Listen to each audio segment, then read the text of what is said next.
Bonjour à toutes et à tous, soyez les bienvenus à cette formation organisée par le groupe thématique Éradiquer la pauvreté du programme L'Avenir en commun.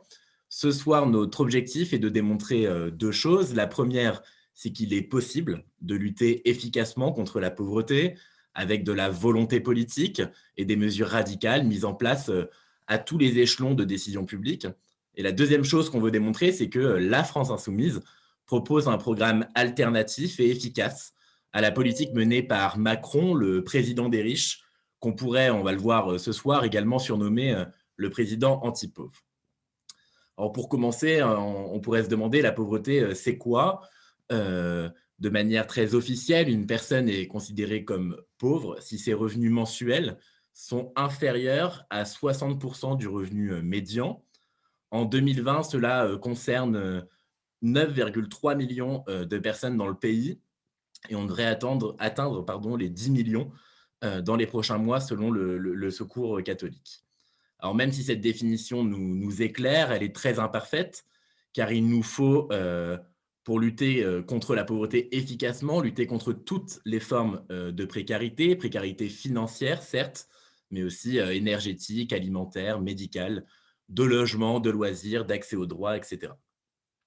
Et la lutte contre la pauvreté qu'on entendra tout au long de cette formation ce soir, c'est évidemment une lutte contre toutes les précarités, qui est un axe central du programme des Insoumis, l'Avenir en commun. Un axe central et prioritaire, comme le rappelait Jean-Luc Mélenchon sur le plateau de BFM TV en novembre dernier. Donc je vais citer Jean-Luc Mélenchon. La première chose qu'on fera, c'est de convoquer tout le monde dans un bureau pour leur dire: dans ce pays, il y a des millions de gosses qui ne mangent pas à leur faim. Il y a des milliers de gens dans la rue et il en meurt 2000. Un grand pays comme le nôtre le peut. On sait comment faire. On fera d'abord ça, déjà, en s'occupant des gens. Il y a des gens qui savent le faire, des associations qui s'en occupent. Accueillir, bien traiter les gens, réquisitionner des logements pour ceux qui n'en ont pas, et ainsi de suite. Bref, pour lutter contre la pauvreté, il faut d'abord le vouloir et ensuite mettre en place efficacement des dispositifs aux différents échelons d'action publique, avec une certaine hiérarchisation, puisque certaines collectivités territoriales ont davantage la compétence que d'autres. On le verra notamment avec les départements. Et on a bien conscience ce soir que nos objectifs d'éradiquer la pauvreté pourront être remplis que lorsque nous exercerons le pouvoir national. Mais le but de cette formation, c'est aussi de montrer que au conseil départemental, au conseil municipal, à l'intercommunalité, à l'Europe, il y a des initiatives qui sont possibles.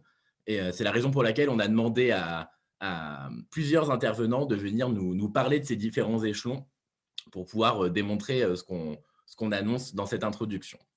Donc ce soir, on va entendre Mathieu Garabédian, qui est adjoint aux affaires sociales à la mairie de Villeurbanne. Il nous parlera des dispositifs de lutte contre la pauvreté aux échelons municipaux et intercommunaux. On entendra également Myriam Martin, qui est conseillère régionale et tête de liste France Insoumise en Occitanie. Ce sera l'occasion pour elle de développer notre programme de lutte contre la pauvreté à l'échelon régional. Nous entendrons également Nathalie Oustric, candidate France Insoumise aux élections départementales sur un canton toulousain. Elle démontrera que les départements sont les principaux leviers d'action sociale aujourd'hui. On a le plaisir également d'accueillir Leïla Cheibi, eurodéputée France Insoumise, qui fera la démonstration qu'une Europe sociale est possible. Cassandra Serrier, qui est membre de l'équipe d'animation du groupe thématique Éradiquer la pauvreté, reviendra, elle, sur le bilan anti-pauvre du gouvernement. On accueillera également Jean-Hugues Ratenon, député France Insoumise de La Réunion, qui pourra dresser un court bilan du groupe parlementaire qui a travaillé durement les 4 dernières années pour porter des propositions concrètes de lutte contre la pauvreté. Il reviendra aussi sur nos principales propositions, mesures nationales en vue de 2022. Et enfin, on entendra William Martinet, qui est également membre du groupe thématique pauvreté et qui interviendra pour conclure nos échanges et nous parler du lien État, collectivité, association. Donc pour des raisons techniques et organisationnelles, nous avons enregistré cette formation il y a quelques jours via le logiciel Zoom. Donc n'hésitez pas à partager cette vidéo sur les réseaux sociaux. Je vous souhaite une bonne écoute, belle soirée à toutes et tous. Et Mathieu, tu as la parole. Oui, bonjour à tous, merci Maxime. Donc je m'appelle Mathieu Garabédian, je suis adjoint au maire de la ville de Villeurbanne en charge des solidarités et des affaires sociales et je suis également vice-président du Centre communal d'action sociale et je vais vous présenter les actions des communes et des intercommunalités dans la lutte contre la pauvreté et la précarité. Donc déjà, avant de commencer, depuis 1986, qui est la date de la loi de la décentralisation, une partie des compétences de l'État ont été transférées vers les collectivités territoriales, régions, départements, communes, et l'action sociale et médico-sociale a été placée plutôt sous la responsabilité des départements qui sont chargés du coup de la gestion de l'aide sociale légale, RSA, APA, et de coordonner l'action sociale sur leur territoire. Au sein des villes, on a créé les centres communaux d'action sociale, dont le président est le maire de fait, et qui sont davantage conçus pour veiller à la bonne accessibilité de ces aides sociales, et puis pour prendre des initiatives au niveau local contre la lutte contre l'exclusion et soutenir les populations les plus fragiles. On a également créé pour les communes de moins de 1500 habitants, mais aussi pour d'autres qui le souhaitaient, la possibilité d'avoir un centre intercommunal d'action sociale, donc à plusieurs. Ces centres communaux ou intercommunaux, ils ont des missions obligatoires prévues par la loi. La première, c'est la procédure de domiciliation. Ça permet au CCAS de domicilier des personnes sans domicile fixe, en habitat mobile ou en habitat précaire, ou des personnes qui vivent dans des appartements ou des maisons où il est difficile de partager une boîte aux lettres et qui, du coup, va leur permettre d'avoir une adresse postale, notamment pour l'ouverture et le suivi de leurs droits sociaux. La deuxième mission, c'est l'instruction des demandes d'aide sociale légale, enfin en tout cas la préinstruction de ces dossiers de demande pour le compte des organismes dont c'est la mission première, donc par exemple pour le RSA. On a également une mission d'accès aux droits, donc les CCAS mettent en place des dispositifs qui permettent de faire connaître, de prévenir et de supprimer toutes ces situations qui peuvent engendrer des exclusions, et donc ils mettent en place soit de l'information auprès des personnes, soit de l'accompagnement pour les aider dans leurs démarches administratives ou sociales. Et enfin, la quatrième mission obligatoire, c'est ce qu'on appelle l'analyse des besoins sociaux. Donc, pour ajuster les politiques d'action sociale, le CCS fournit au début de chaque mandat, et puis par la suite, il peut en faire plus s'il le souhaite, un document, une analyse des besoins de sa population et de son territoire avec des statistiques précises et, s'il le souhaite, des entretiens plus qualitatifs. Et la grosse partie des missions des CCS, c'est ce qu'on appelle les aides dites facultatives. Donc, contrairement aux dispositifs d'aide sociale légale qui ont des critères d'attribution et des justificatifs à produire qui relèvent de lois et de décrets, les CCS sont un peu plus libres pour mettre en place des aides et ces critères. Et ça permet aussi aux CCAS de venir compléter les dispositifs nationaux là où on constate qu'il y a des manques manifestes, et c'est laissé complètement à la libre appréciation des collectivités. Donc il peut s'agir d'aides financières d'urgence, chauffage, électricité, eau, timbres fiscaux, frais d'obsèques, impayés de loyer, frais de santé. Il peut s'agir de microcrédits sociaux, des prêts sans intérêt pour les personnes qui n'arrivent pas à avoir de prêt, des chèques alimentaires ou des chèques qu'on dit d'accompagnement personnalisé qui permettent de payer des produits d'hygiène, des médicaments, des vêtements, des fournitures ou des loisirs. Juste pour donner quelques chiffres, en dépit des aides à l'énergie qui sont déjà fournies en dehors des CCS, les CCS délivrent près de 17 millions d'euros d'aides financières par an, ce qui représente à peu près 150 000 ménages. Et en dépit aussi des dispositifs relevant du droit au logement, les CCS délivrent plus de 14 millions d'euros par an d'aide. Et on considère que toutes les prestations délivrées par les CCS en matière de lutte contre la pauvreté s'élèveraient aujourd'hui à 2,2 milliards d'euros.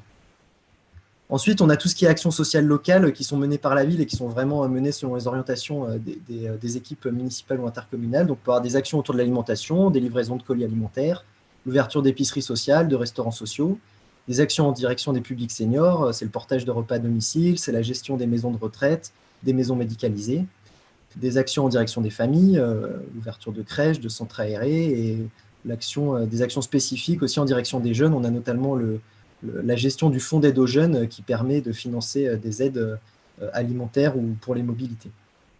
Ensuite, les CCAS et les villes, elles ont un vrai rôle de lien entre les échelons institutionnels, et elles accompagnent beaucoup les projets sur leur territoire. Par exemple, si on voulait citer la lutte contre le sans-abrisme, qui est une compétence de l'État via le SIAO et du département, les villes, elles ont leur rôle de domiciliation, et elles peuvent avoir également un rôle de facilitateur des projets qui sont mis en place, un peu de locomotive quand les objectifs sont posés sur le territoire. Ça peut être l'aide à l'installation de centres d'hébergement d'urgence, ça peut être des projets de logement d'abord, ça peut être une logique de sécurisation des squats présents sur la commune, ou de l'accompagnement personnalisé de ces publics en articulation avec ces autres politiques municipales comme l'école, la santé. Et pour finir, on a l'animation des réseaux d'acteurs présents sur les communes, notamment associatifs, qui sont généralement un peu plus proches de leur municipalité ou de leurs intercommunalités que d'autres échelons. Et ça permet à la fois de faire le lien entre ces collectifs, ces associations qui sont sur le terrain et les institutions, et ça permet aussi de collaborer les politiques sociales avec eux et d'avoir un contact très direct avec des citoyens qui s'engagent et qui ont des idées pour améliorer les services publics de proximité.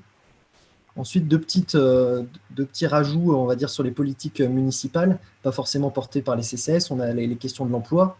Les régions qui sont plutôt pilotes sur ces politiques de l'emploi reconnaissent quand même que l'échelon de la ville ou des intercos sont pertinentes pour des interventions, et en lien avec Pôle emploi ou non, les collectivités s'impliquent dans la lutte contre le chômage selon 3 grands axes: la formation professionnelle, l'accompagnement social et le développement économique.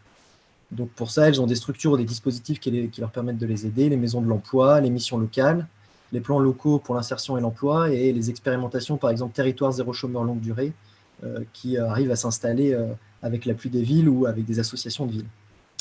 Et pour finir, le logement, en plus de toutes les aides facultatives du CCS dont on a parlé, qui permettent d'aider les personnes à payer leur loyer, leurs charges d'eau, d'énergie, la ville, elle a aussi un rôle dans les opérations d'aménagement qui permettent la réalisation de logements sociaux sur son territoire, et aussi là où c'est possible par la loi d'avoir un rôle actif dans l'encadrement des loyers quand c'est possible. Voilà, j'ai fait un petit tour, pas exhaustif, mais de tout ce qui peut exister et qui est porté au niveau local, qui en donne un bon aperçu. Merci. Super, merci beaucoup Mathieu. Je laisse la parole à Nathalie Ostric. Oui, bonsoir à tous et merci de me laisser l'opportunité d'intervenir ce soir pour l'échelon départemental. Alors, la vocation première du conseil départemental, c'est l'action sociale. Et aujourd'hui, malheureusement, cette vocation est très malmenée par un pouvoir politique ultralibéral qui ne cesse de précariser toujours plus les plus démunis. Et le désengagement de l'État remet trop souvent en plus en cause l'égalité des droits sur tout le territoire. Alors, depuis le mouvement de Gilets jaunes et de tout le débat social qui l'a accompagné, tout le monde le sait et on l'a vu aussi, on ne peut plus continuer et on ne doit plus continuer ainsi. Ne pas agir aujourd'hui pour aider les plus démunis à retrouver des perspectives d'une vie digne serait tout simplement de l'indécence. Alors, le conseil départemental, enfin les conseils départementaux, bien qu'ayant fait des efforts, notamment ici à Toulouse, en annonçant un budget de 856 millions d'euros pour les dépenses sociales, ce qui représente à peu près la moitié du budget du département. Nous savons que le Covid et surtout l'après-Covid va mettre en lumière toutes ces faiblesses, son manque de cohérence et surtout de prévoyance. On l'a vu, on a tous encore en mémoire toutes ces queues interminables devant le secours populaire ou les restaurants du cœur. Et nous avons aussi été témoins de toute la détresse et la douleur de notre jeunesse, et en particulier celle des étudiants. Cependant, aujourd'hui, au niveau du conseil départemental, les seuls soutiens économiques qu'on peut leur offrir, c'est le FAJ, le Fonds d'aide à la jeunesse, qui représente à peu près 480 € par personne. Et sur la Haute-Garonne, ils sont seulement 616 à pouvoir en bénéficier. Il y a aussi le FSL, donc le Fonds de solidarité au logement, et ils sont, eux, par contre, 107 jeunes à en bénéficier. Donc, on voit quand même comme c'est peu par rapport à l'urgence. Et il faut savoir aussi que le taux de pauvreté chez les jeunes est 3 fois supérieur à celui des moins de 65 ans, et que 70% des jeunes reçoivent une aide financière familiale par rapport aux besoins. Mais en ce qui concerne les familles les plus précaires, celles-ci ne peuvent pas faire ce geste, c'est vraiment impossible. Donc, qu'est-ce qu'il devient de cette jeunesse, et comment on peut lui donner confiance en l'avenir et trouver des projets. Alors, une des mesures urgentes serait de mettre en place de manière expérimentale un RSA pour les 18-25 ans. Alors, nous entendons bien qu'ici, le conseil départemental s'alarme. Oui, il y a une augmentation extraordinaire des demandes. Du coup, ça impacte vachement le budget social. Alors, mais dans ce cas-là, étant donné l'urgence, est-ce que la charge ne peut pas être compensée par la majoration de la dotation globale du fonctionnement et par la création d'une taxe additionnelle aux droits de vente, par exemple une taxe sur l'alcool, sur le tabac ou sur des produits de luxe. Voilà, alors les plus démunis aujourd'hui sont amenés à faire des choix, et des choix vraiment conséquents entre le budget logement et le budget alimentaire. Et ils sont de plus en plus nombreux de ce fait à avoir recours à l'aide alimentaire. Les associations bénéficiant de cette aide accueillent 5,5 millions de bénéficiaires réguliers. Alors, même si ces collectivités ont débloqué des fonds d'urgence, l'absence d'une politique nationale cohérente rend ces actions vraiment inefficaces. Et on a peine aujourd'hui encore à mettre à l'abri de la faim les plus précaires, y compris, bien entendu, en dehors de périodes de crise. Il est donc vraiment urgent de mettre en place une sécurité sociale alimentaire pour plus d'équité et aussi pour transformer notre modèle agricole. Alors, cette sécurité sociale alimentaire a déjà été pensée. Elle a été pensée par des agronomes, des agriculteurs, des ingénieurs, mais aussi des citoyens et des précaires qui œuvrent pour la souveraineté alimentaire et la mise en place de modèles agricoles respectueux des équilibres sociaux territoriaux, mais aussi écologiques.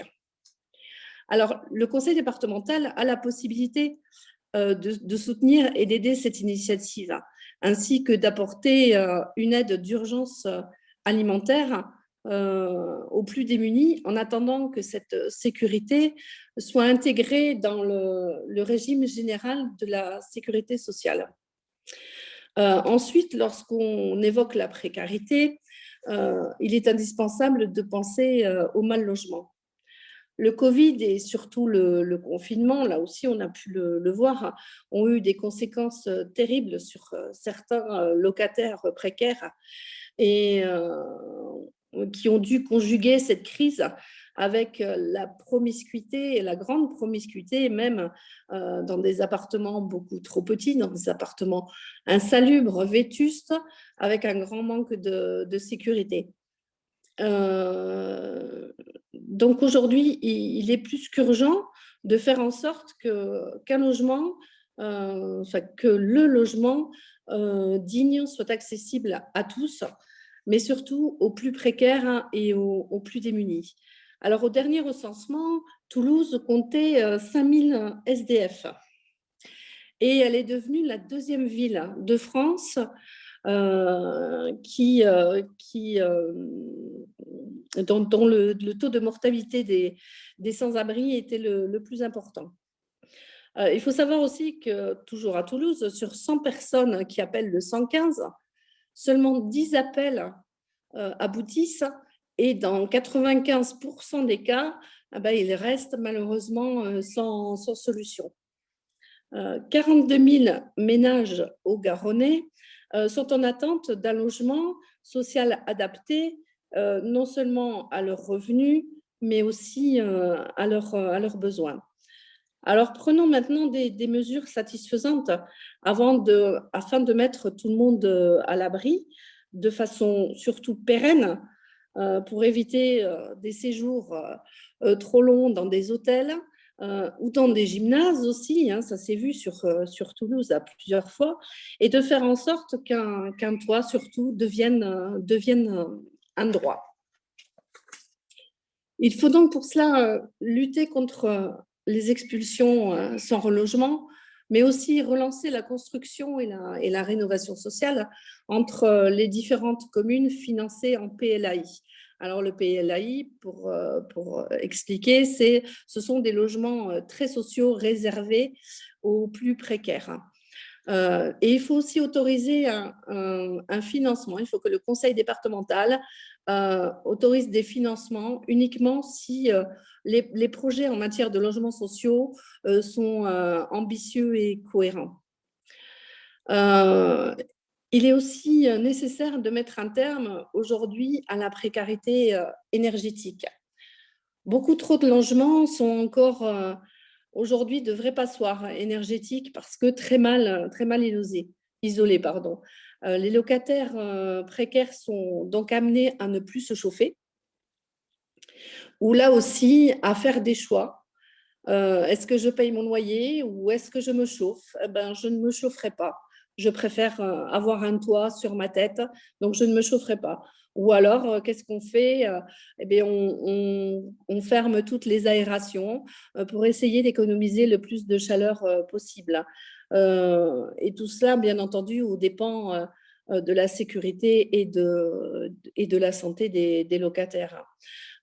Qui plus est, il faut savoir que le budget logement représente plus d'un tiers des revenus des plus précaires. Donc, ils sont amenés à faire ce choix de se priver de chauffage pour pouvoir payer ce loyer. Donc, il faut encourager les bailleurs sociaux aux constructions et aux rénovations éco-responsables en privilégiant, par exemple, le BTP, la filière BTP, bois, terre et paille. Alors, je vais finir sur ce terme en vous rappelant, en vous remettant en mémoire malheureusement certains drames qu'a connu Marseille avec l'effondrement des immeubles rue d'Aubagne et notamment aussi l'incendie rue Bayard à Toulouse. Donc des incidents vraiment dramatiques qui malheureusement ont fait des victimes, mais qui sont d'autant plus choquants qu'ils auraient pu être évités. Alors en France, il y a 600 000 logements vétustes qui sont loués. Alors c'est tout à fait illégal, cette pratique est complètement illégale, mais malheureusement, elle reste bien souvent impunie. Alors l'exploitation de la pauvreté par des propriétaires sans scrupules et très cupides porte atteinte non seulement à la sécurité, mais aussi à la santé et surtout à la vie de ces locataires qui sont trop souvent démunis pour pouvoir se défendre ou pour trouver un autre appartement plus correct. Alors, un plan de lutte contre l'habitat indigne doit être lancé aujourd'hui avec vigueur et détermination, en l'accompagnant de rappels, bien entendu, à la loi et à ses sanctions. Et le conseil départemental, en partenariat avec l'ANIL, doit aussi exiger la surveillance vraiment absolue pour la complète réalisation des travaux subventionnés dans le strict respect des normes de sécurité. Et enfin, et pour finir, je ne peux pas je ne peux pas clore cette intervention sans parler de la précarité menstruelle. Alors, en Haute-Garonne, comme dans la plupart des départements, les plus démunis sont les plus exposés à cette précarité menstruelle. Le coût des produits hygiéniques rendent les accès difficiles et sont à l'origine d'exclusion et aussi de décrochage scolaire, malheureusement. En France, 15,5 millions de femmes sont concernées par ces dépenses qui représentent environ entre 1 700 et 5 400 euros. Sans compter, bien entendu, le coût des médicaments, le coût des sous-vêtements, le coût des consultations gynécologiques, qui rajoutent à la facture. Aujourd'hui, elles sont plus de 2 millions à vivre cette précarité. Et pour pallier à cette précarité, certaines sont obligées de trouver des systèmes D. Alors, avec des morceaux de tissu, de papier ou alors des chaussettes. Et il faut savoir aussi qu'une femme sur 5 indique avoir dû choisir entre cet achat et un achat de première nécessité. 17% des femmes aussi bénéficient d'un soutien associatif, ont dû manquer le travail et 12% des jeunes filles ont manqué des cours. Donc, l'emploi de protection hygiénique gratuite doit être accessible aujourd'hui à toutes. Il faut mettre en place, et ça, c'est vraiment pas très compliqué, vraiment dans des zones de distribution, comme dans les maisons des solidarités, avec leur annexe, sachant qu'il y en a 99 ici en Haute-Garonne, dans les collèges, les centres d'accueil et d'hébergement, les missions locales, chez la plupart des partenaires du conseil départemental et aussi, bien entendu, le conseil départemental. Donc, on voit bien qu'aujourd'hui, face à toute cette précarité grandissante, les conseils départementaux ne doivent plus se contenter du moins pire, mais ils doivent vraiment devenir de vrais remparts sociaux et solidaires qui se construisent naturellement au rythme des besoins des habitants. Voilà, je vous remercie. Merci beaucoup, Nathalie. Donc, du coup, je laisse la parole pour l'échelon régional à Myriam Martin. Bonsoir à tout le monde. La lutte contre la pauvreté, effectivement, elle est extrêmement importante. Elle l'a toujours été, mais avec la pandémie et les conséquences de cette pandémie au niveau social, il faut absolument pouvoir riposter, répondre aux besoins de nos concitoyens à l'échelle, bien sûr, comme ça vient d'être dit, de la commune, mais aussi à l'échelle régionale. Si la région n'est pas directement concernée par l'action sociale, comme peuvent l'être d'autres collectivités, je pense en particulier aussi au département, on peut agir tout à fait notablement sur ces questions-là par différents budgets que je vais présenter et par des propositions qui permettent effectivement de lutter directement, d'ailleurs indirectement, contre la pauvreté. Pour quand même donner une petite idée, on a besoin évidemment de ces politiques parce que la fusion des régions en 2015 avec la loi NOTRe a accouché d'espèces de gros mastodontes où vous avez effectivement des régions très très disparates. Juste pour ouvrir cette petite parenthèse, la mienne, l'Occitanie, c'est une région qui est aussi grande que l'Autriche et on a une partie est, l'ex-Languedoc-Roussillon, et une partie ouest, l'ex-Midi-Pyrénées, qui n'ont pas du tout la même figure sociologique. La partie est faisait partie, donc Languedoc-Roussillon, des régions les plus pauvres de France. Donc, cette question-là, elle s'est imposée de fait. Il fallait y répondre et il fallait trouver les moyens aussi de répondre à cette pauvreté qui existe et qui se manifeste par plusieurs aspects. Ça a déjà été dit en introduction par Maxime, mais la pauvreté, c'est bien sûr la précarité alimentaire, bien sûr c'est la précarité au niveau du logement, bien sûr c'est aussi la précarité au niveau de la santé, avec un accès aux soins qui est peu fréquent et assez peu facilité, mais c'est aussi des difficultés pour avoir tout simplement accès à une vie un peu enrichissante, à la culture, etc. C'est-à-dire qu'on est privé à peu près de tout. Or, il y a des leviers qui font que la région Occitanie, comme les autres régions, peut trouver des moyens pour développer des politiques de lutte contre la pauvreté. Je vais faire un petit peu la passerelle entre ce que nous on propose aujourd'hui et ce qui peut avoir été mis en place à la région Occitanie pour montrer les marges de manœuvre et ce qu'on peut encore gagner. Bon. Aujourd'hui, face à cette montée et explosion des inégalités, de la pauvreté, on propose bien sûr d'agir aussi parce que la région Occitanie, la région générale peut le faire par le biais des solidarités, de la vie associative, d'intervention sur le logement, mais aussi sur les services publics. Elle peut effectivement mettre en place des mesures d'urgence. C'est ce qu'on propose nous, en termes de plan d'urgence immédiatement si on est élu à la région Occitanie. C'est pouvoir débloquer des bons d'achat, des bons alimentaires pour pouvoir acheter ce qu'il faut au quotidien, et y compris, l'idée bien sûr, c'est de pouvoir le faire dans des commerces aussi de proximité. Je rappelle que la région Occitanie, ce n'est pas l'Île-de-France, c'est une région qui est aussi très rurale, et la pauvreté se retrouve aussi dans la ruralité. C'est souvent d'ailleurs des poches de pauvreté très très importantes qu'on va trouver dans les milieux parfois les plus reculés, où il n'y a plus de services publics, où il y a peu d'emplois et où il y a des hommes et des femmes qui pensent peut-être par là trouver des solidarités qu'ils ne trouvent plus en milieu urbain. Donc ça, c'est sur l'aspect, on va dire, plan d'urgence. Mais il y a aussi des possibilités, puisque nous agissons sur la jeunesse, en particulier les lycées, d'intervenir directement dans les cantines scolaires.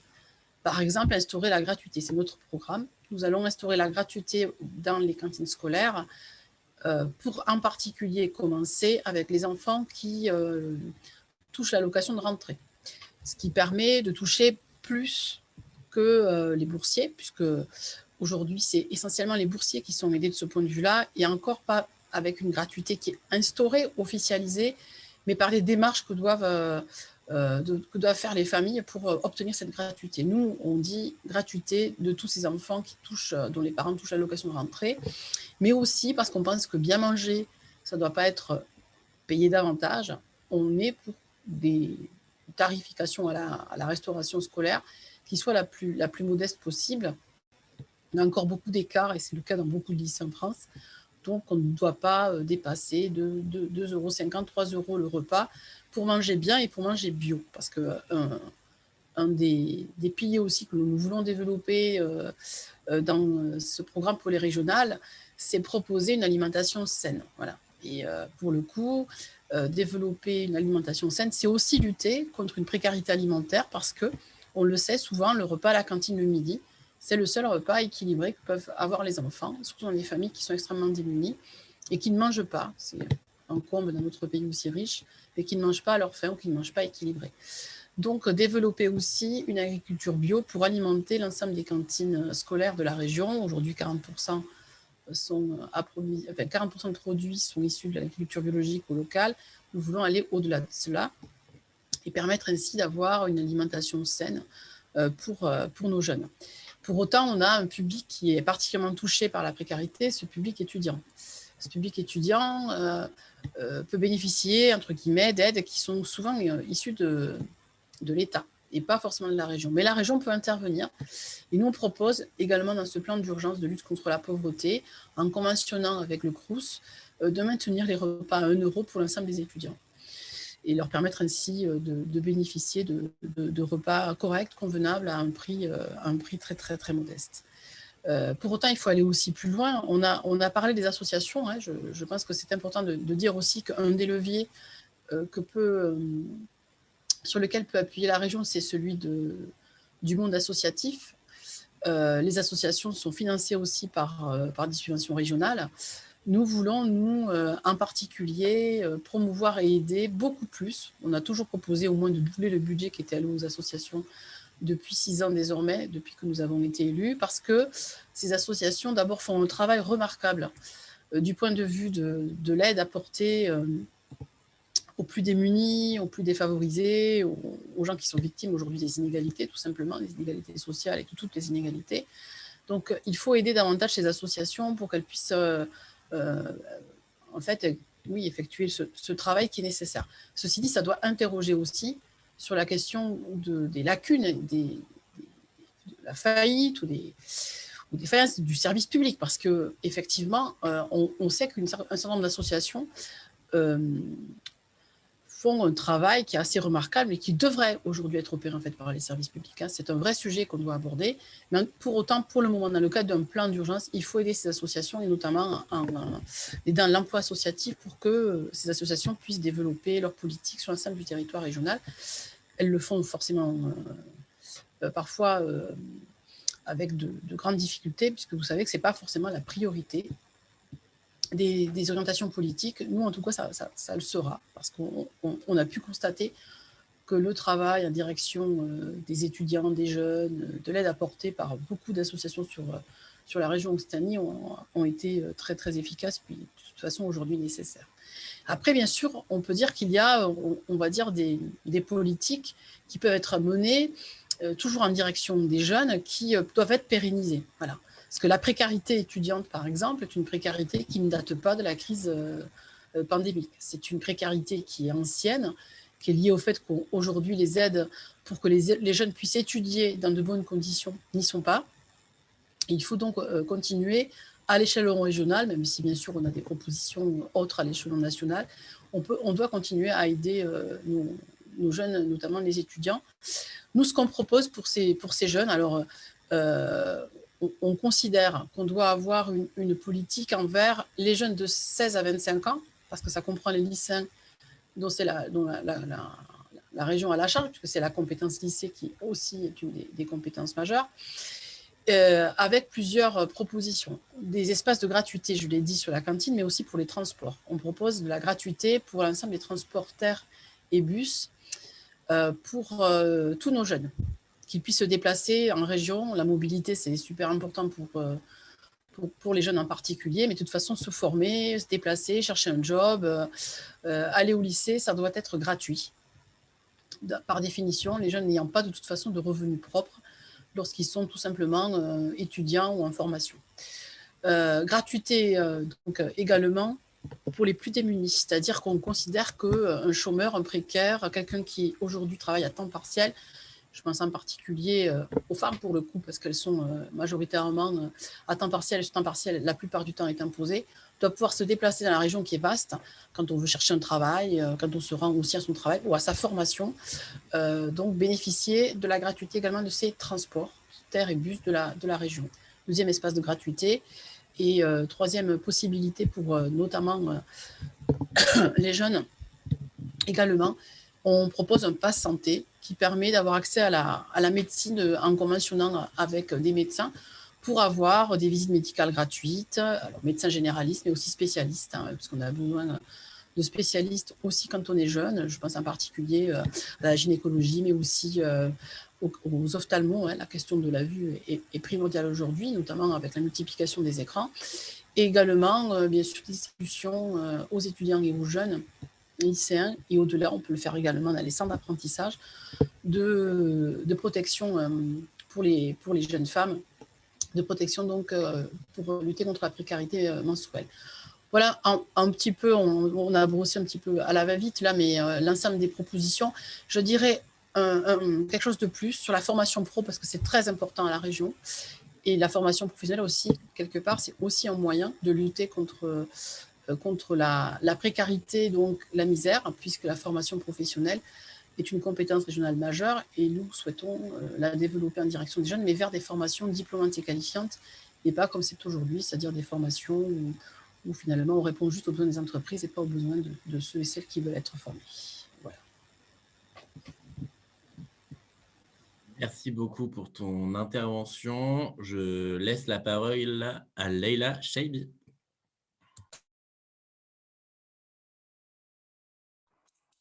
Merci Maxime, bonjour, bonsoir tout le monde et merci aux organisateurs de cette formation très intéressante. Donc moi je vais vous parler de l'échelon européen de la lutte contre la pauvreté. Alors je vais commencer par un point d'actualité. Il y a 3 semaines j'étais à Porto. Vous avez peut-être entendu parler du sommet social de Porto il y a 3 semaines où Macron a pavané en expliquant qu'il allait se faire le chantre de l'Europe sociale.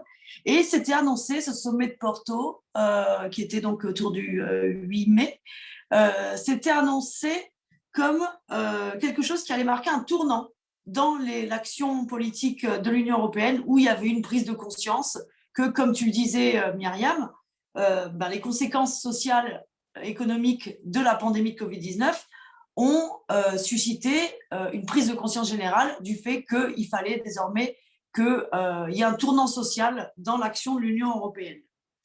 Bon, on ne se faisait pas trop d'illusions sur la nature de ce tournant, d'autant que les politiques d'austérité qui sont à la base de l'Union européenne ont contribué à l'accroissement de la pauvreté, d'autant que l'Union européenne, qui est fondée sur les règles qui sont la concurrence, le marché empêche souvent les États membres d'investir dans le logement, par exemple. Bon, là, je sais que je fais une mini parenthèse sur le logement parce que c'est quand même en lien avec la question de la pauvreté.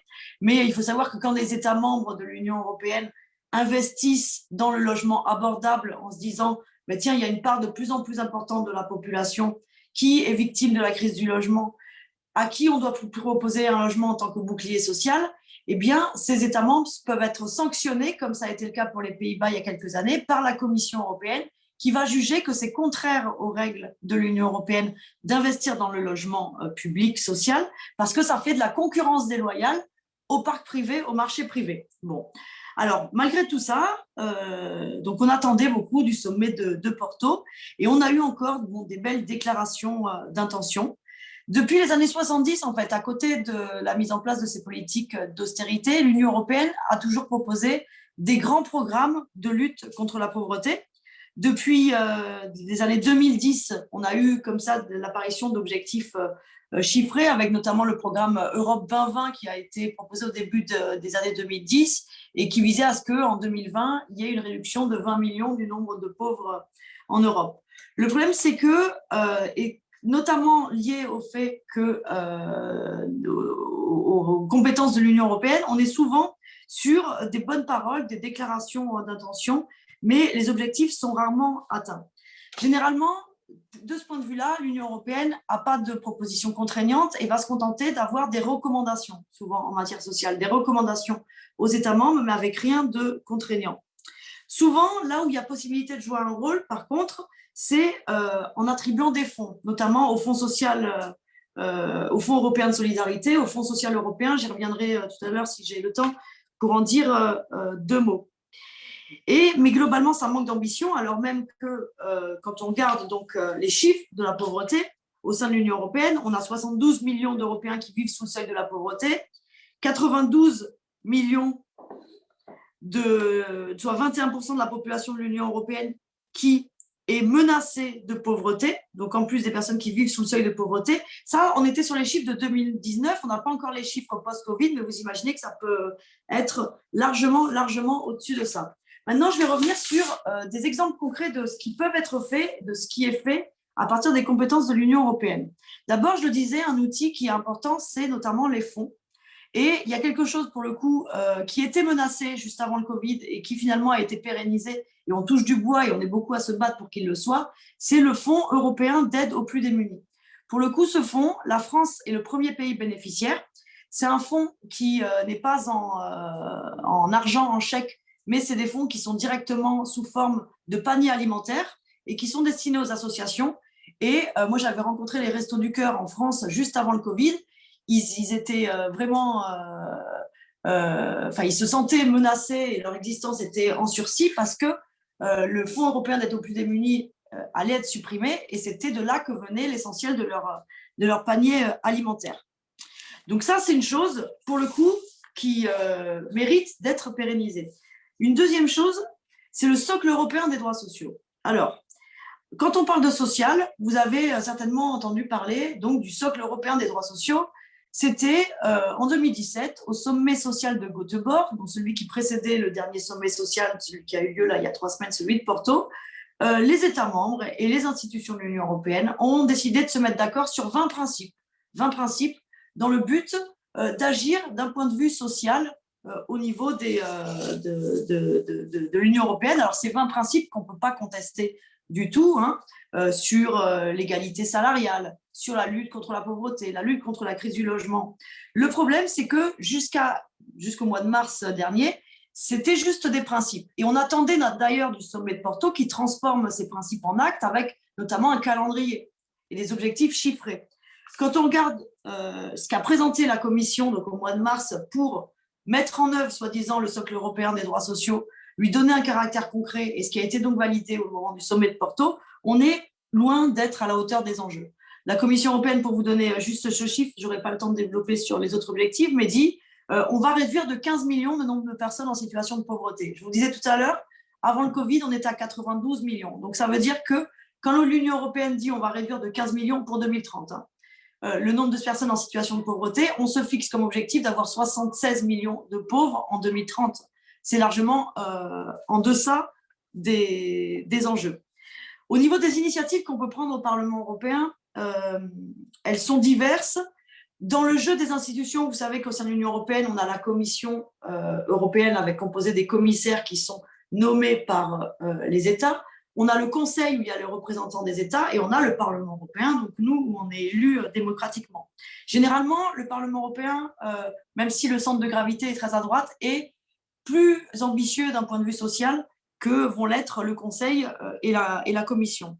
Là, on a été 134 députés à adresser un courrier à la Commission, à adresser une demande qui devait être normalement à l'ordre du jour, mais qui a été complètement snobée à Porto, qui exigeait à ce qu'on se donne comme objectif d'éradiquer le sans-abrisme à l'horizon 2030.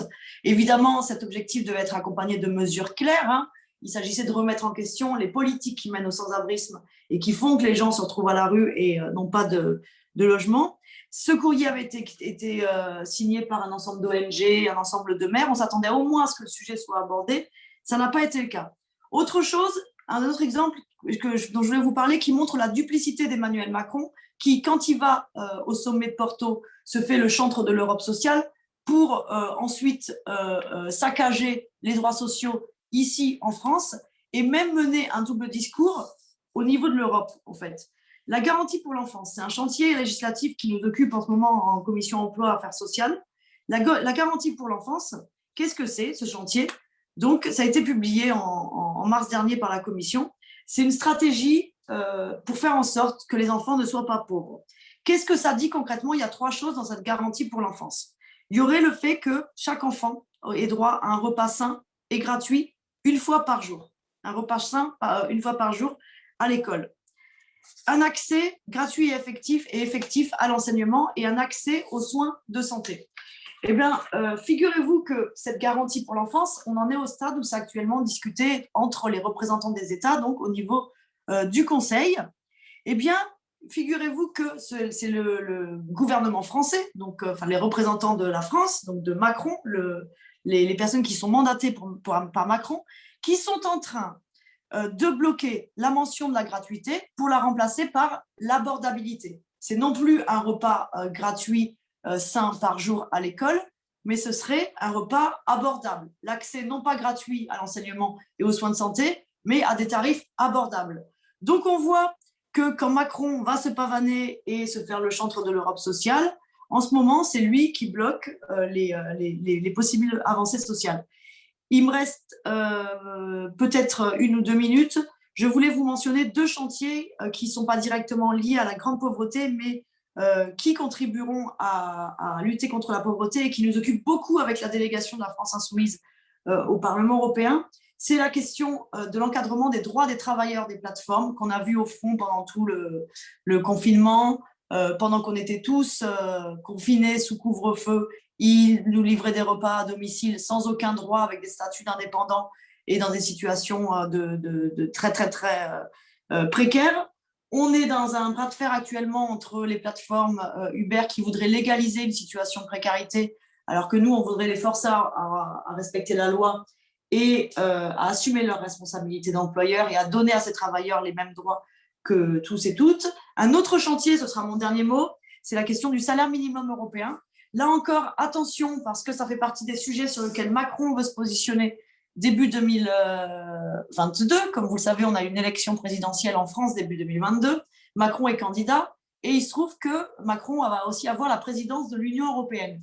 Il va en profiter pour se redonner une image sociale en faisant en sorte de récupérer des sujets qui devraient être à l'ordre du jour au niveau de l'agenda des institutions européennes à ce moment-là.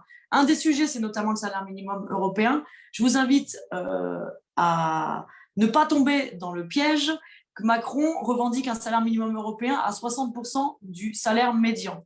Pour vous donner une idée, en France, on est déjà à 62% du salaire médian. Donc, à peu de frais, comme ça, Macron va se faire, encore une fois, le chantre de l'Europe sociale en allant porter une mesure qui est en deçà de ce qu'on a en France et qui peut même justifier ensuite qu'on dise « Ah mais non, mais pourquoi vous voulez augmenter le SMIC ?»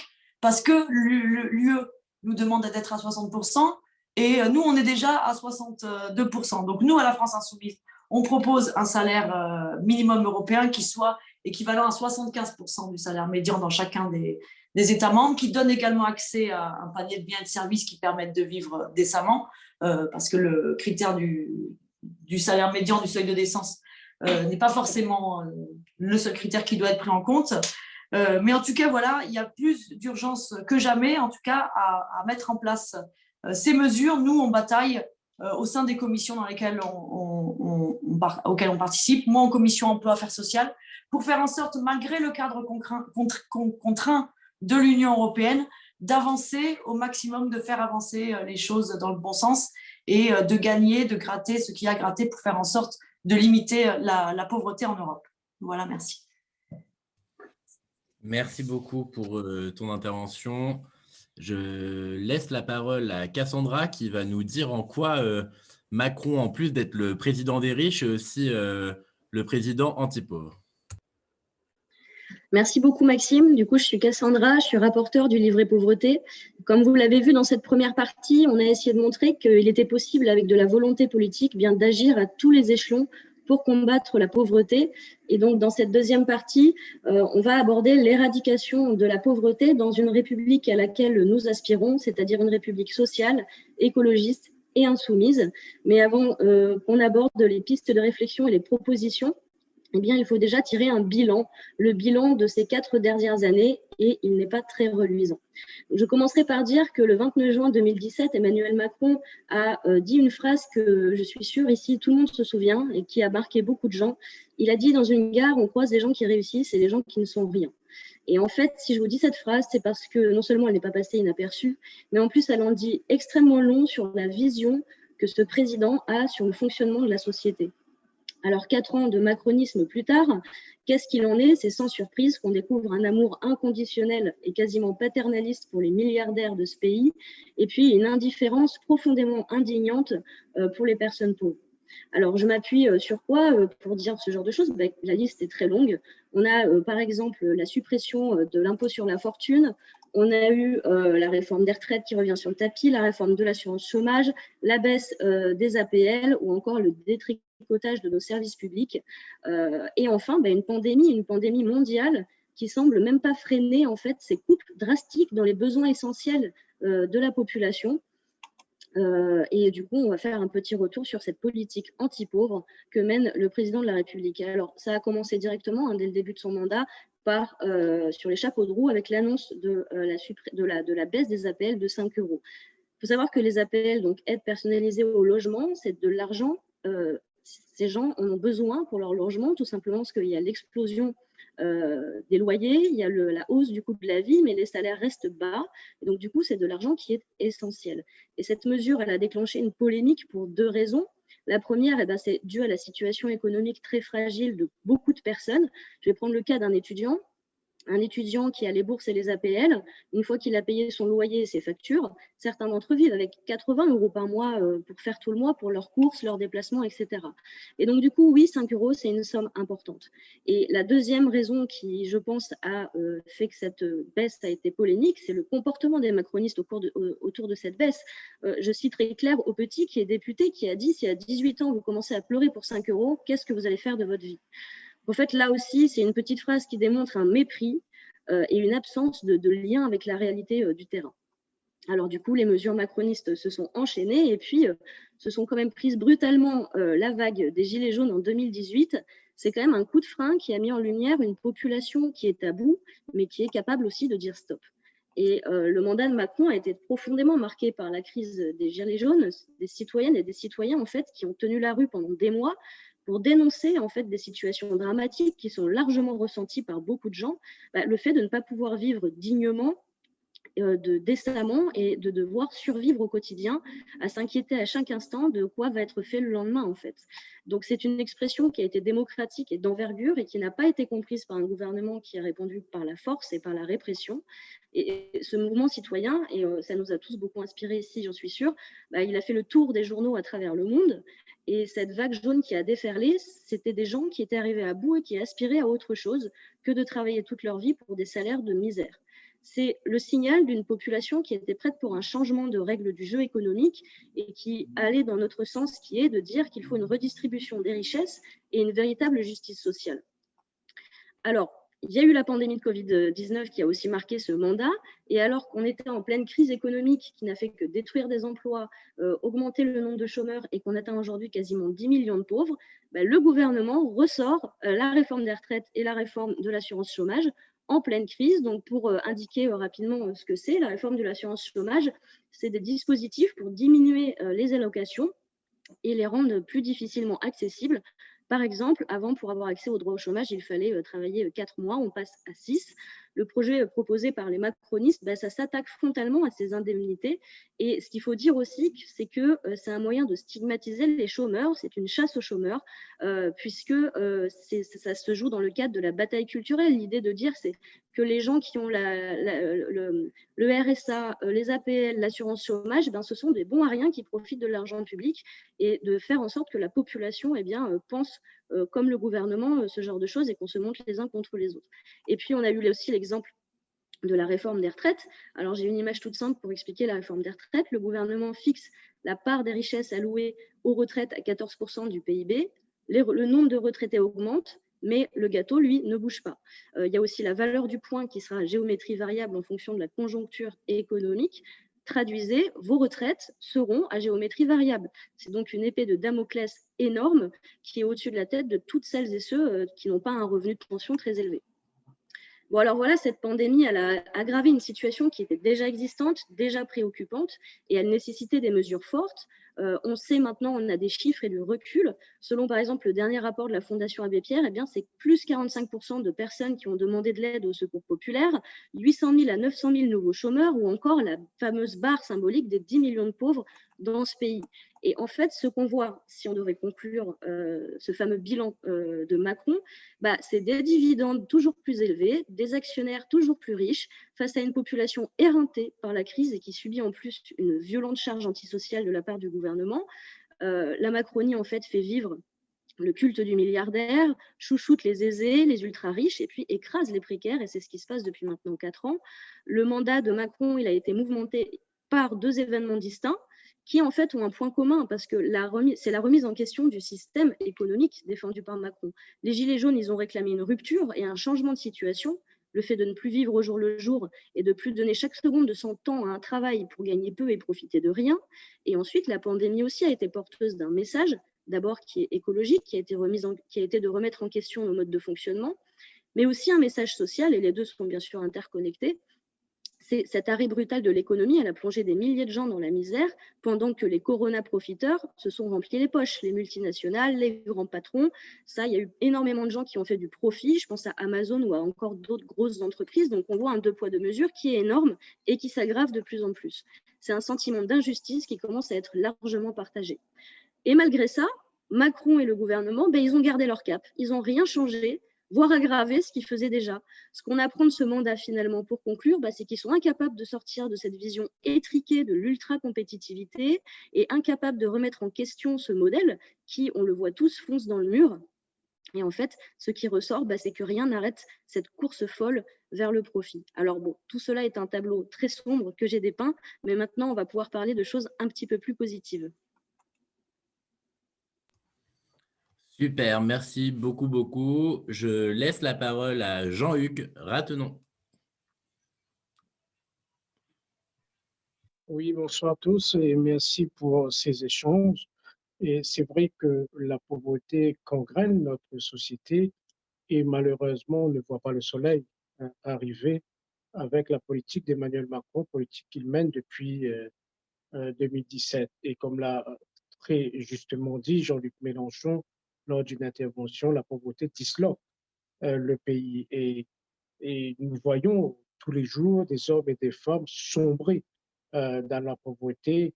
Et heureusement qu'il existe encore un peu de solidarité dans les cités et les quartiers. Et quand on utilise le mot solidarité, quand on parle de solidarité, on ne peut pas dire que ce gouvernement a une vision solidaire de la société. C'est vrai, comme je l'ai dit, depuis 2017, la politique de Macron aggrave la situation des plus fragiles des nôtres et s'apprête à plonger encore des milliers de privés d'emploi, ça vient tout juste d'être dit, dans la misère avec sa réforme du chômage.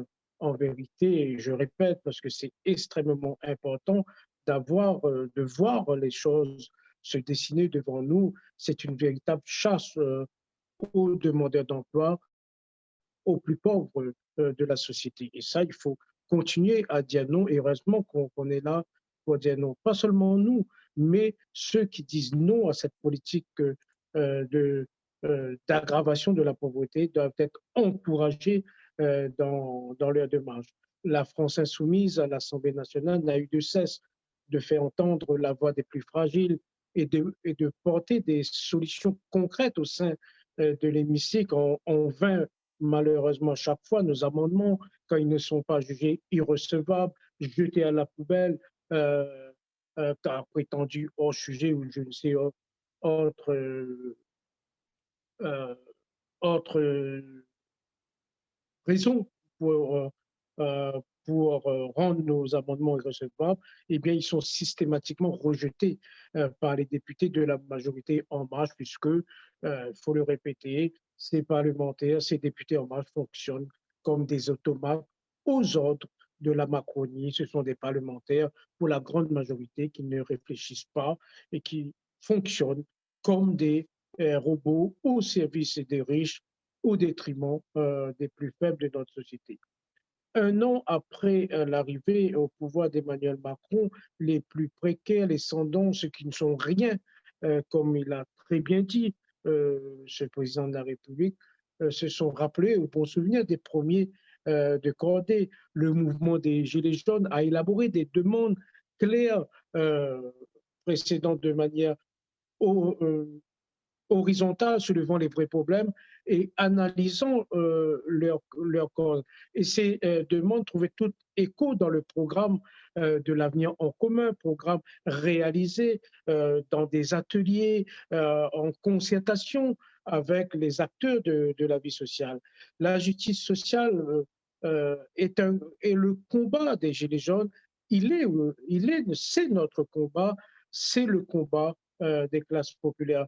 Non content de balayer de son habituel mépris les revendications du peuple, nous avons pu le constater, Macron a réprimé ce grand mouvement social avec une violence inédite, bâillonnant, mutilant ainsi les citoyens qu'il est censé servir, qu'il a prétendu vouloir servir.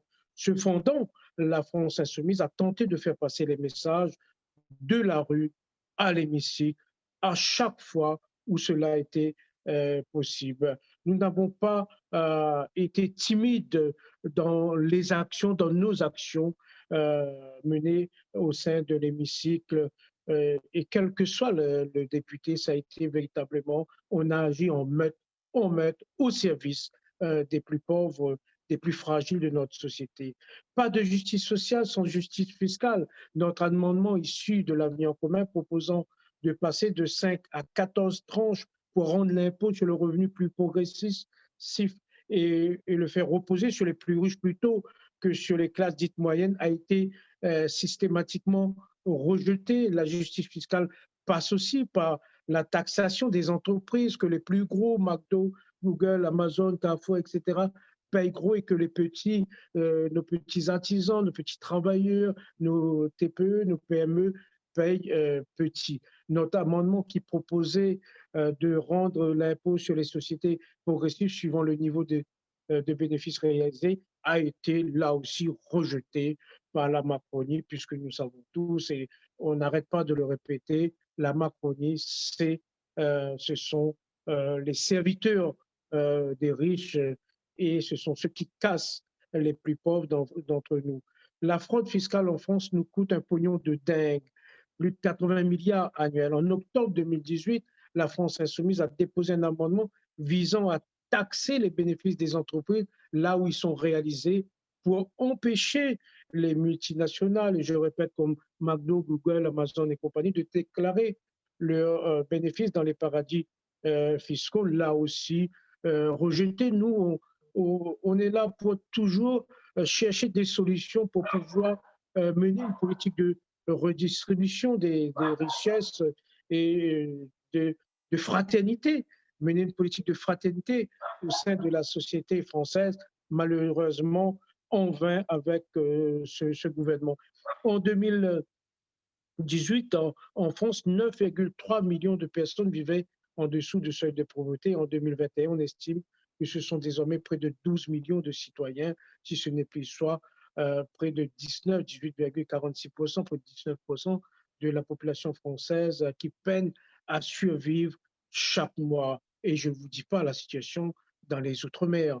Et les Gilets jaunes réclamaient l'augmentation des allocations, notamment handicapés, de la revalorisation des retraites avec son retour à 60 ans au niveau du SMIC. Donc, ils demandaient par ailleurs l'augmentation, le SMIC à 1300 300 euros. Cette revendication, c'est aussi la nôtre et ça montre bien que l'avenir en commun, la France insoumise, porte les revendications du peuple, des revendications qui viennent des masses, qui viennent de la population en difficulté. Et à chaque fois, nos amendements ont été rejetés. Impossible de les faire passer dans l'Assemblée nationale, alors sous prétexte que ces mesures créaient de nouvelles charges pour l'État.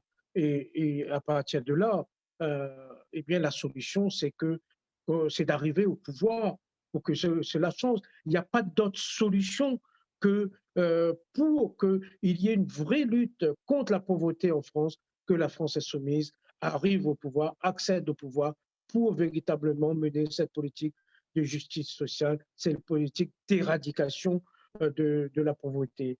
Et ça a été dit avant moi, la pauvreté s'accompagne trop souvent du mal logement, et là encore, les Gilets jaunes réclamaient l'encadrement des loyers et la construction de nombreux logements à loyer modéré, et enfin que plus une femme, un enfant ou un homme ne dorment dans la rue. En 2017, Macron l'avait promis, la main sur le cœur. Il faut se rappeler quand même, plus un seul Français ne dormirait dans la rue, disait-il. Et en 2021, plus de 300 000 êtres humains n'ont pas de logement. Et loin des promesses humanistes de leur président, dès 2018, les députés En Marche ont rejeté notre amendement visant à interdire les expulsions locatives sans proposition de relogement. Je pense que tout le monde se rappelle de nos propositions. En 17 ans, les loyers ont augmenté de 60%, faisant que les 10% des ménages les plus pauvres dépensent désormais plus de 40% de leurs revenus pour avoir un toit sur la tête. Quand cette dépense a évolué de 9,8% à 10,8% pour les 10% les plus riches. Rapporté à leurs revenus, le logement coûte 4 fois plus cher aux 10% les plus pauvres qu'aux 10% les plus aisés, ce qui réduit insupportablement le reste à vivre. Pour réduire drastiquement cette inégalité, Criante, la France insoumise a proposé l'encadrement des loyers. Ce fut là aussi un niet du gouvernement. Le groupe de la France insoumise a déposé de nombreux amendements pour instaurer un réel droit à l'eau qui ne soit plus une simple proclamation dans le code de l'environnement. Rappelez-vous de notre proposition, de notre texte qui réclamait un quota, une tranche d'eau gratuite pour les plus pauvres d'entre nous, puisque l'eau fait partie du patrimoine commun de la nation. C'est notre bien commun. Et là aussi, nous avons malheureusement beaucoup de familles qui sont privées d'eau ou qui ont du mal à payer leur facture d'eau.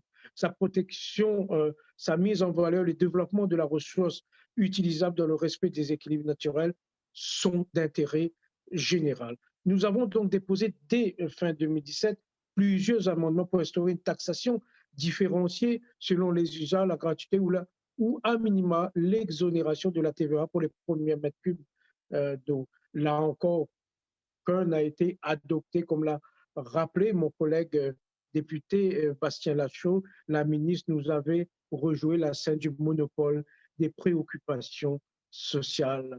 l'éradication de la pauvreté nécessite l'action de l'État qui s'interpose entre le marché et les travailleurs. Nous avons défendu de fait l'interdiction des licenciements boissiers avec un amendement spécifiant que la situation financière de l'entreprise justifiant un plan de licenciement économique doit être apprécié au niveau du groupe dont elle fait partie pour éviter qu'un groupe en bonne santé financière puisse licencier en France, là encore, amendement rejeté.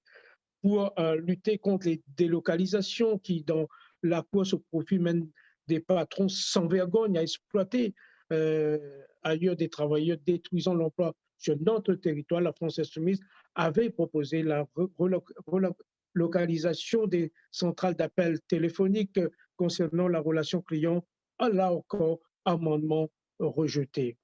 Le CICE a fait la preuve de son inefficacité. Il s'agit d'un cadeau fiscal fait aux plus grandes entreprises sans contrepartie en termes d'engagement de création d'emplois. Là encore, la France insoumise, néanmoins consciente des difficultés de certaines entreprises, souhaitait réutiliser une partie des crédits récupérés du CICE afin d'alimenter un fonds de solidarité interentreprises pour mutualiser la contribution sociale entre toutes les entreprises et les groupes. Cela aurait permis de soulager les petites et moyennes entreprises et d'assurer la solidarité financière entre donneurs d'ordre et sous-traitants, amendement rejeté par le gouvernement. Le 6 mai dernier, lors de la niche parlementaire de la France insoumise, plusieurs projets de loi visant à éradiquer la pauvreté ont été défendus par notre groupe parlementaire dans l'hémicycle.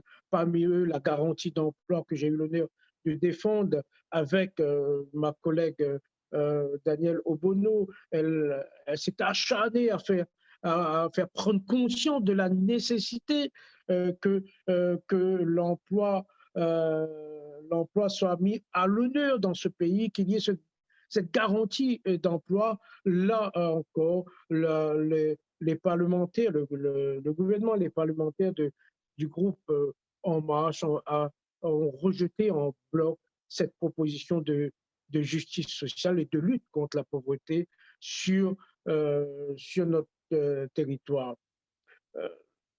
Mes amis, en France, plus de 6 millions de citoyens sont privés d'emploi, mais seuls 2,6 millions sont indemnisés, dont 40% survivent avec moins de 970 € chaque mois. Ce n'est pas le travail qui manque pour construire une société plus juste, solidaire et écologique. Ce sont les emplois qui doivent être créés dans ce domaine. La France insoumise là encore, estime que l'État doit pallier les manquements du capitalisme prédateur. Cette loi proposait que chaque citoyen et citoyenne privé d'emploi se tourne désormais vers le service public de l'emploi, lequel aurait pour nouvelle mission l'octroi et le financement d'un emploi correspondant à ses qualifications, à sa formation et à son parcours professionnel, à toute personne qui en est durablement privée, qui en fait la demande, suivant le principe de la garantie d'emploi de droit opposable. L'hémicycle était bien vide ce jour-là. La République En Marche a refusé d'en débattre et a éjecté le texte avant même le vote, malgré la grande motivation du groupe de la France insoumise, et notamment de ma collègue Danielle Obono. Ce même niche parlementaire, seulement pour la niche parlementaire, alors que la crise sanitaire a plongé des milliers de jeunes dans une grande précarité, alors qu'ils sont si nombreux dans les files d'attente, et on le voit souvent à la télé, dans les vidéos, etc., attendre des colis alimentaires, alors que les étudiants ont pour la plupart perdu leur boulot, leur permettant de survivre. La France insoumise a proposé que le RSA soit étendu aux jeunes de 18 à 25 ans qui, pour une grande partie aujourd'hui, se trouvent dans la misère, dans la grande pauvreté. Quelle horreur avons-nous entendu de la part de la droite et de la République En Marche? Il ne fut question que d'assistanat quand nous parlons de pure misère, de lutte contre la misère. notre proposition de loi est allée droit aux oubliettes de l'humaniste. Et donc, pour montrer que le combat contre la pauvreté est un combat extrêmement difficile dans une société où le capitalisme sauvage est exercé, où l'argent est maître au détriment de l'humain.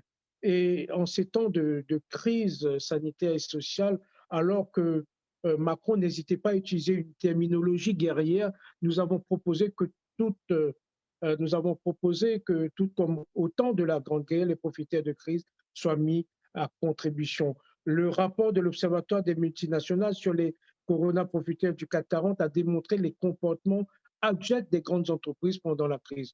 En effet, certaines entreprises du CAC 40 ont non seulement perçu des aides publiques directes ou indirectes, non seulement annoncé pour certaines des suppressions d'emplois, mais en plus augmenté leurs dividendes par rapport à l'année précédente. Nous avons donc proposé une taxation exceptionnelle de 50% sur le surplus de bénéfices réels réalisés pendant la crise, au regard des résultats sur la même période l'année précédente. Là encore, et sans surprise, notre proposition de loi fut rejetée dans le plus grand des mépris et au détriment des plus pauvres, des plus exposés de notre société. Leur politique est une politique pour les riches. Pour les capitalistes, c'est une politique de partage des richesses entre les riches. La France insoumise, quant à elle, réclame le partage des richesses entre tous les citoyens dans l'intérêt de tous et celui de la planète. Lorsque nous serons au pouvoir, nous mettrons en place toutes les mesures nécessaires à l'éradication de la pauvreté sur notre territoire. Aucun niveau de vie ne sera inférieur à 1 000 euros par personne. Nous généraliserons la gratuité de l'accès à des quantités d'eau, à l'électricité, au gaz, indispensable à une vie digne, celle de l'éducation, de la cantine, des transports. Nous ferons en sorte que les services publics soient de nouveau accessibles à tous et qu'ils accompagnent chaque citoyen. Nous ne laisserons personne dans l'isolement, personne sur le bord du chemin. Le RSA sera accessible dès 18 ans de manière automatique et les études universitaires seront gratuites pour tous et à libre choix, que chaque citoyen, chaque citoyenne, que chacun s'épanouisse dans notre société, car le plein emploi est possible. Le droit à l'emploi deviendra opposable, tout comme celui au logement partout en France et les Outre-mer qui souffrent d'un déficit structurel hérité de la colonisation bénéficieront d'aides spécifiques vers plus d'autonomie et d'intégration dans leur espace géographique. Voilà notre vision de la société de demain. Plus que jamais, nous allons continuer à lutter sous ce gouvernement, mais nous sommes en train de préparer la France de demain, la France qui apporte les jours heureux à l'ensemble des Françaises et des Français là où ils sont. Je vous remercie. Merci beaucoup, Jean-Hugues. Donc, j'ai demandé à William Martinet de conclure nos échanges. Donc, je te laisse la parole, William. Alors, conclure, ce sera compliqué parce qu'on a eu beaucoup de réflexions et beaucoup de propos qui sont très intéressants. Je vais essayer de rebondir sur certaines choses qui ont été dites et puis de continuer la réflexion. Alors déjà, moi, je trouve que dans ces formations, ça me crée toujours un sentiment contradictoire. Premier sentiment, c'est quelque chose d'un petit peu déprimant parce que quand on parle de la pauvreté, de l'ampleur du phénomène de pauvreté, bon, je trouve que ça crée tout de suite une chape de plomb, quoi, parce qu'on sait bien que tous les chiffres dont on parle, les statistiques, les situations qui sont très compliquées, bon, bah, derrière, c'est des femmes et des hommes dont la vie est terrible. Voilà, on sait que la pauvreté, c'est une violence contre les individus, et c'est de ça dont on parle ce soir. Donc, ça, c'est le côté un peu dur. En plus, on l'a dit aussi à de nombreuses reprises, on sait que là, la crise sanitaire, qui est aussi une crise économique, qui est aussi une crise sociale, etc., tout ça décuple l'ampleur de la pauvreté dans notre société. Bon, c'est pas très, enfin, on s'y attendait, hein. On sait que quand il y a une crise, il y a un effet de déstabilisation. Donc, toutes celles et ceux qui étaient, on va dire, au bord de la falaise, à la limite de la pauvreté, eh bien, c'est malheureusement pas très étonnant de constater que quand il y a une crise comme aujourd'hui, ce sont des gens qui basculent dans la pauvreté. Donc, bon, ça, c'est le côté un peu dur. C'est que la pauvreté, c'est un phénomène extrêmement, extrêmement fort. Et en même temps, je disais aussi sentiment contradictoire, parce que ce qui est très intéressant, et ce qui est même sans doute le plus important dans les discussions qu'on a eues ce soir, c'est de pouvoir dire que, déjà, la première chose, la société ne reste pas inactive et passive face à ce problème de la pauvreté. On a eu plusieurs intervenants qui ont parlé de la mobilisation des Gilets jaunes, par exemple, qui date maintenant d'il y a quelques temps, mais qui, je pense, est vraiment significative pour ça. Les Gilets jaunes, c'était entre autres beaucoup, par exemple, d'allocataires du RSA qui sont allés occuper le rond-point à côté de chez eux et qui, grâce à ce mouvement social, ont réussi à retrouver de la dignité, qui ont réussi à retrouver une parole politique et qui ont montré que la société française, elle ne supportait pas la précarisation, le délitement qu'elle était en train de vivre. Donc ça, c'est quand même quelque chose sur lequel il faut s'appuyer, quelque chose de positif. La société française ne se résigne pas à la pauvreté. Il y a des gens qui y répondent, y compris sur le terrain politique. Et puis, ce qui est aussi, je crois, très positif, c'est de se rendre compte que, et là on le voit très bien avec les différents intervenants, c'est que justement on a des réponses politiques à apporter. Pour éradiquer la pauvreté, on sait que c'est possible parce qu'on a un programme qui commence maintenant à être quand même bien travaillé et très précis. On a des échéances électorales qui arrivent à l'occasion desquelles on peut gagner et on peut mettre en place ce programme. Donc, il y a évidemment là, les élections régionales et départementales qui arrivent dans quelques semaines et aussi et surtout l'élection majeure qui est la présidentielle de 2022. Donc, on a un programme, on a des échéances électorales qui nous permettent de convaincre notre programme et d'arriver au pouvoir. Et puis enfin, je crois l'autre chose qui est très positive, c'est qu'on sait aussi qu'il y a énormément de bonne volonté pour lutter contre la pauvreté. Voilà, énormément d'acteurs qui peuvent se mobiliser avec nous. Alors là, on a bien vu, je reviendrai un peu dessus tout à l'heure, comment est-ce qu'il y a une articulation très intéressante qui peut se faire entre les collectivités territoriales et l'État, parce que vu l'ampleur du problème de la pauvreté, il faut que toutes les strates de l'action publique s'y mettent en même temps et tirent dans le même sens. Et puis aussi, on en a dit quelques mots, et là aussi je reviendrai là-dessus, on sait aussi qu'il y a tout un réseau associatif qui est très mobilisé, alors dans sa diversité, parce que quand on dit association qui lutte contre la pauvreté, ça peut être un ou une bénévole du Resto du Cœur, par exemple, qui sont souvent des retraités, mais quand on dit association de lutte contre la pauvreté, c'est aussi le travailleur social qui est embauché par une association qui est financée par l'État, mais qui est aussi un acteur de la lutte contre la pauvreté et dont on sait, malgré parfois la situation de sa précarité, que ce sont des gens avec beaucoup de convictions et qui sont très engagés dans ce combat. Donc il y a plein de monde qui sont prêts, si les conditions sont réunies, à remplir cet objectif ambitieux d'éradiquer la pauvreté. Et ça, c'est évidemment une bonne nouvelle. Alors, une fois que je vous ai dit, là, c'était juste mon sentiment de la déprime et l'optimisme en même temps qui remonte face au problème de la pauvreté. Je vais essayer de rebondir un peu, je disais, sur des éléments qui ont été dits. Bon, d'abord, quelques éléments sur le constat de la pauvreté. Je ne redonne pas les chiffres qui ont été donnés et qui montrent que ce soit en France ou en Europe, que le problème est majeur. Moi, je citerai peut-être quelques dates. Il y a la date du 31 mai. Alors, je crois que quand cette vidéo sera diffusée, la date sera passée. C'est la fin de la trêve hivernale. Donc ça, sujet extrêmement important, puisque fin de la trêve hivernale, vous le savez peut-être, c'est le moment où les procédures d'expulsion peuvent reprendre et plus précisément où la dernière étape de la procédure d'expulsion peut avoir lieu, c'est ce qu'on appelle le concours de la force publique. Donc c'est le moment où la police arrive, toque à la porte et dit « Madame, monsieur, c'est fini, c'est le bout du parcours, maintenant il faut sortir ». Voilà. Et ça recommence, ça a recommencé du coup à partir du 31 mai.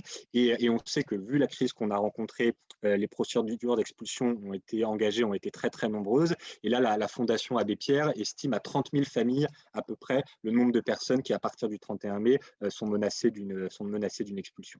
Donc ça, c'est voilà, par exemple une échéance très grave qui arrive. Et puis il y a une autre échéance que je ne développe pas, Cassandra en a parlé, qui est la réforme de l'assurance chômage qui va être mise en place à partir du 1er juillet. Donc je ne reviens pas sur ses conséquences, Cassandra l'a très bien dit, mais c'est juste pour mettre en perspective un peu malheureusement les différentes étapes qui pour le coup sont très politiques, parce que la fin de la trêve hivernale, c'est décidé politiquement, la réforme de l'assurance chômage, évidemment, c'est décidé politiquement. Donc on a un pouvoir politique qui choisit de continuer échéance par échéance à aggraver ce phénomène de la pauvreté et qu'il faut bien qu'on ait en tête. Toujours sur ce constat de la pauvreté, je pense qu'il y a des choses qui sont importantes à analyser. Si la pauvreté est aussi forte, c'est déjà parce que les protections collectives, la solidarité dans notre société n'est pas suffisante.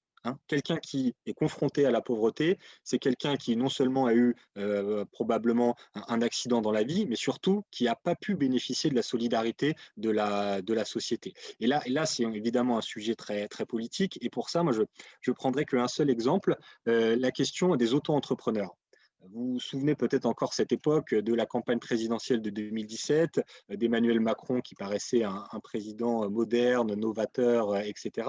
et qui notamment défendait ce modèle de l'auto-entrepreneuriat. Voilà, qui allait expliquer, c'était vraiment terrible, qui allait expliquer à par exemple des jeunes dans les quartiers populaires qui étaient des jeunes des catégories populaires, mais grâce à l'auto-entrepreneuriat, tu vas pouvoir être chauffeur Uber ou même tu vas pouvoir faire des livraisons à vélo, mais ça y est, tu n'as plus de patron, tu es libre. Et enfin, tu vas pouvoir, parce que tu es motivé, travailler et gagner de l'argent.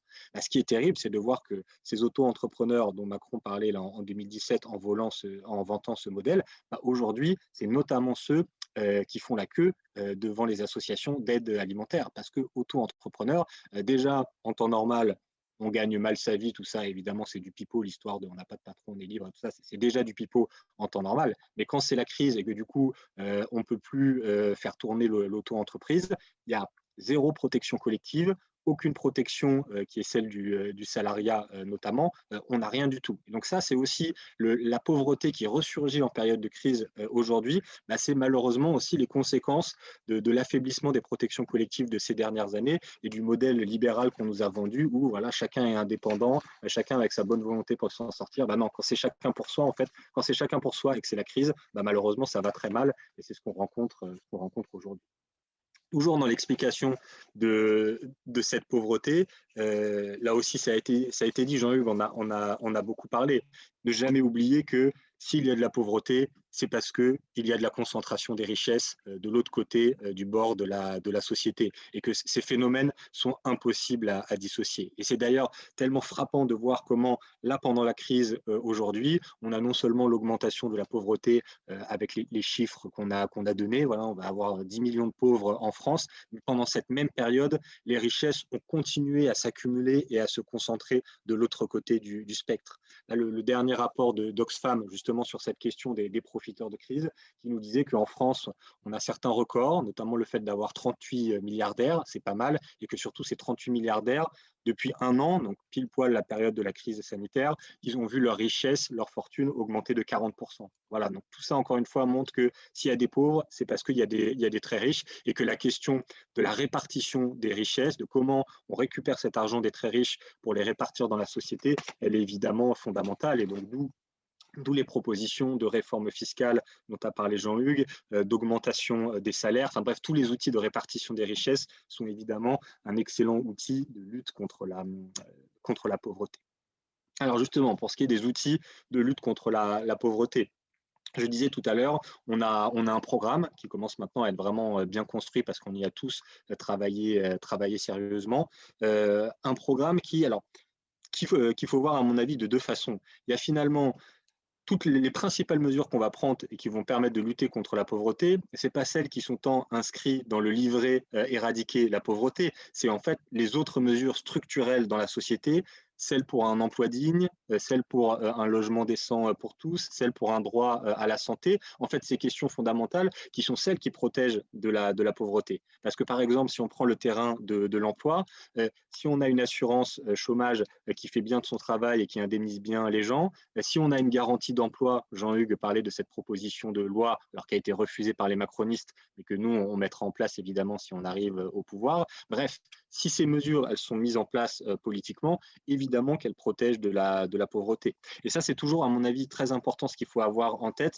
La pauvreté, il ne faut jamais la voir simplement par le petit bout de la lorgnette. C'est-à-dire regarder que à la fin, que quand on est dans les situations de grande exclusion, voire que par ce biais-là, et se dire oh là là, qu'est-ce qu'on peut faire pour ces situations de grande exclusion. Il ne faut jamais oublier que s'il y a des gens qui sont extrêmement pauvres, c'est parce qu'il y a des gens qui ont dégringolé les étages un par un, et que le problème, c'était avant tout les solidarités collectives qui n'étaient pas à la hauteur. Pour illustrer ça, je vais prendre juste un sujet que moi je connais bien, qui est celui du logement, parce que je suis aussi militant contre le mal logement dans plusieurs associations. Si on prend le sujet du mal logement, on a un gouvernement là qui nous dit que depuis le début de la crise sanitaire, il a augmenté le budget de l'hébergement d'urgence de 700 millions d'euros par an. Voilà. C'est vrai, c'est pas mal, 700 millions d'euros quand on y pense. C'est un budget qui est conséquent. On ne peut pas dire du coup, le gouvernement n'a rien fait sur la question du sans-abrisme, n'a rien fait sur la question de l'hébergement d'urgence. 700 millions d'euros supplémentaires qui sont sur la table. Mais ça, le problème, c'est quand on regarde juste ce petit bout du problème. Si on élargit un petit peu le spectre et que la problématique du sans-abrisme, on l'observe à travers la problématique du logement en général, là, qu'est-ce qu'on voit? On voit par exemple un gouvernement qui a fait des coupes en plusieurs milliards d'euros dans le logement social. Voilà. Le logement social, c'est la question centrale parce que pour les catégories populaires et les classes moyennes, surtout dans les villes où le prix du logement est très cher, c'est le logement social qui protège de se retrouver sans abri ou sans solution de logement. Donc quand on a un gouvernement qui structurellement détruit le logement social en faisant des coupes budgétaires qui représentent des milliards et des milliards d'euros, il a beau jeu après de nous dire qu'il met quelques centaines de millions d'euros dans l'hébergement d'urgence, et à la fin, le compte n'y est pas et en fait, on a une société qui continue à se précariser, une pauvreté qui continue à augmenter. Alors certes, ça permet à des ministres de faire de la communication en disant « regardez, j'agis », mais en fait, structurellement, ce qui est en train de se passer, c'est que les solidarités s'effondrent et que la pauvreté dans son ensemble continue à augmenter. Donc ça, c'était pour dire que voilà, le plus important, c'est les réponses structurelles, mais ça n'empêche, il y a aussi les réponses qui sont propres à la question de la pauvreté. Bon, là, je vais très vite parce qu'elles ont été dites et très bien présentées. Voilà, la question du niveau de vie minimum et de ces 1 000 € minimum qui sont un montant qui correspond à la dignité des personnes. Donc c'est pour ça qu'on va revaloriser le RSA, revaloriser l'AAH, qui est l'allocation adulte handicapé, qu'on va évidemment ouvrir le RSA aux jeunes. Enfin voilà, ça va être une mesure qui va être aussi extrêmement forte. Il y a la question de la gratuité qui a été évoquée, la gratuité pour l'école, gratuité pour les premiers mètres cubes d'eau, parce que c'est des besoins qui sont fondamentaux. Donc, cette question de la gratuité, on l'a en tête. Je rajoute aussi, parce que ça a été assez peu évoqué, la question de l'accompagnement social. Parce que lutter contre la pauvreté, il faut des gens, des travailleurs, et qui sont d'ailleurs plutôt des travailleuses, et qui sont dans le secteur du social, donc c'est le métier de faire ça. J'en reparlerai un petit peu plus tout à l'heure, notamment de leurs conditions de travail, qui sont très difficiles. Mais en tout cas, c'est important là de dire qu'on a besoin d'avoir un accompagnement qui soit pour l'autonomie et l'émancipation des personnes. Et je vais conclure du coup là-dessus. Je disais au début que un des points positifs qui doit rendre optimiste, c'est qu'il y a énormément d'énergie qui est disponible pour la lutte contre la pauvreté. Donc, on l'a évoqué avec les collectivités, que ce soit villes, départements, régions, il y a la possibilité d'expérimenter, il y a la possibilité surtout d'être réactif et d'être proche du terrain. Ça, c'est quelque chose qui est important. Je crois qu'on l'a vu avec la crise sanitaire, notamment dans les premières semaines du confinement, quand il y a eu une déstabilisation très, très forte. Celles et ceux qui ont pu le plus vite réagir, ça a beaucoup été les collectivités parce qu'elles sont proches du terrain et proches des besoins des personnes. Et donc ça, c'est évidemment quelque chose sur lequel il faudra s'appuyer. Mais aussi, et je vais conclure mon propos là-dessus, je parlais tout à l'heure des associations. Ça, c'est vraiment un sujet fondamental. Il y a besoin d'envoyer un message à tous ces bénévoles qui, dans leur quotidien, luttent contre la pauvreté pour leur dire quand nous, on arrivera au pouvoir, on va changer la logique. Il ne s'agira plus d'avoir un pouvoir politique qui va produire de la précarité et vous essayez tant bien que mal d'en limiter les conséquences. Voilà, ce rapport politique et bénévole qui lutte contre la pauvreté, on va le changer parce que nous, quand on arrivera au pouvoir, on ira tous dans le même sens. Voilà, nous, avec les leviers de l'action publique qu'on va avoir, que ce soit l'État ou les collectivités, on va faire pour une fois la même chose que vous, c'est-à-dire lutter contre les conséquences de la pauvreté auprès des personnes.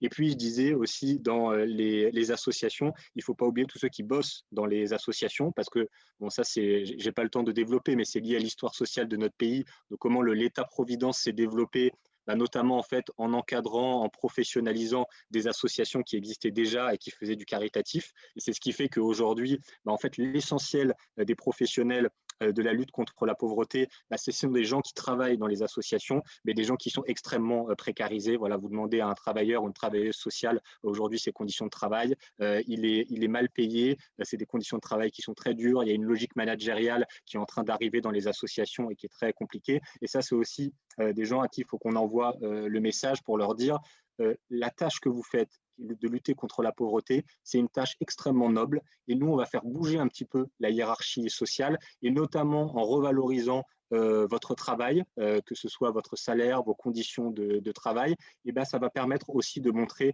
quelles sont les priorités dans la société. Et donc, un travailleur social qui lutte contre la pauvreté, ça doit monter dans la hiérarchie, ça doit être plus valorisé, ça doit être mieux reconnu. Et ça, c'est aussi un message très fort, je pense, qu'il faut qu'on envoie une fois qu'on sera au pouvoir.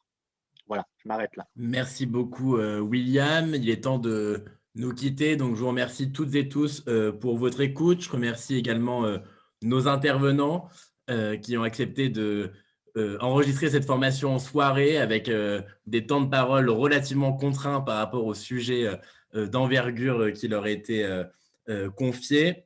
Pour celles et ceux qui nous regardent, si vous êtes intéressés pour travailler sur les questions programmatiques de lutte contre la pauvreté, vous pouvez nous contacter sur l'adresse mail équipe-pauvreté@lafranceinsoumise.fr et je vous invite toutes et tous à partager massivement cette vidéo sur les réseaux sociaux. Merci à vous, à très vite.